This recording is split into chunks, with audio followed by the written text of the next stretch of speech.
Good morning everyone. कैसे हैं आप सब लोग। मैं एडवोकेट शाइना परवीन। मैं एनसीईआरटी में जो टॉपिक्स थे जिनको रिमूव किया गया था, मैं उनके बारे में आपसे डिस्कशन करना चाहती हूँ। क्या आप जानते हैं कि जो एनसीईआरटी में 10th क्लास में democracy to challenges, democracy and diversity topics हैं, और पीरियोडिक क्लासिफिकेशन ऑफ एलिमेंट्स जो कि साइंस में आता है, और इस टॉपिक्स को रिमूव कर दिया गया।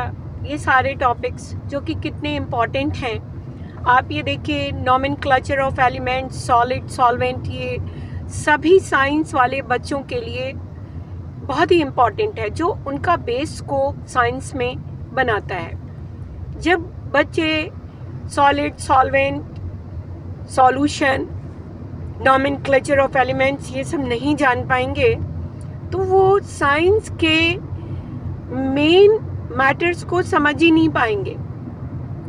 तो बच्चों को हमारे कहाँ से कहाँ लाने की कोशिश की जा रही है।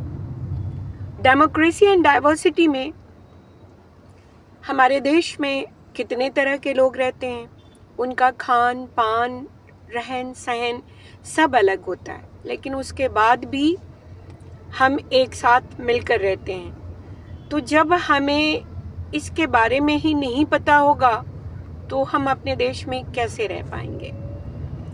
तो गवर्नमेंट बहुत ही प्री प्लानिंग काम कर रही है कि लोगों की नॉलेज को ज़ीरो करने के लिए।